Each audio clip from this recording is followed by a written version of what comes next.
আসসালামু আলাইকুম। আমি শাকিল হোসেন। আমি কুমিল্লা গৌরীপুর থেকে এসেছি। আমি দীর্ঘ 2 বছর খুবই হতাশায় ভুগছিলাম। তারপর আমার বড় ভাইয়ের মাধ্যমে সান জাপানিজ ট্রেনিং সেন্টারের খবর পাই। তারপর আমি এখানে আসলাম, হান্নান স্যারের সাথে কথা বললাম। ওনার সাথে কথা বলে আমার খুবই ভালো লাগলো। ভালো লাগার পর আমি মাঝখান দিয়ে অনেক এম্বাসিতে খবর নিই বা অনেক এজেন্সিতে যাই, কিন্তু তাদের সাথে কথা বলে আমার ভালো লাগেনি। তারপর আমি এখানে আবার আসি। আসার পর স্যারের কথাবার্তায়, স্যারের সব কাজে আমি খুব বিশ্বস্ত হলাম যে উনি খুবই সুন্দর কাজ করে। তারপর বললো যে আমাদের এখান থেকে কাজ করেন, খুবই ভালো করতে পারবেন। তারপর আমি দীর্ঘ 6 মাস ধরে সান জাপানিজে ক্লাস করে আমি নাট পাস করি। কিন্তু আমার নাট পাস করার পিছনে একজন স্যারের কথা না বললেই নয়। সুল স্যার খুবই অবদান।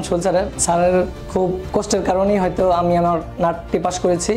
নাট পাস করার পর এপ্রিল 2024 সেশনে কোবি ইমিগ্রেশনে আমি অ্যাপ্লিকেশন করি। তারপর আমি আমার কাঙ্ক্ষিত সিইউটি হাতে পাই। সিইউ পাওয়ার পর পর্যায়ক্রমে আমি এম্বাসিতে দাঁড়াই। আমি আমার কাঙ্ক্ষিত ভিসাটি হাতে পাই। আমি আমার এই জার্নির পিছনে সান জাপানিজকে খুবই ক্রেডিট দিতে চাই যে ওনারা না থাকলে হয়তো আমি আমার এই ভিসাটি হাতে পেতাম না। আমি আমার শুভাকাঙ্ক্ষীদেরকে একটাই কথা বলতে চাই, আপনারা যদি জাপান স্বপ্নতে যেতে চান তাহলে অবশ্যই সান জাপানিজে একবার হলেও আসুন, ভিজিট করুন। আপনাদের ভালো লাগবে, আপনারা আপনাদের কাঙ্ক্ষিত লক্ষ্যে পৌঁছতে পারবেন। আসসালামু আলাইকুম। আমার জন্য সবাই দোয়া করবেন।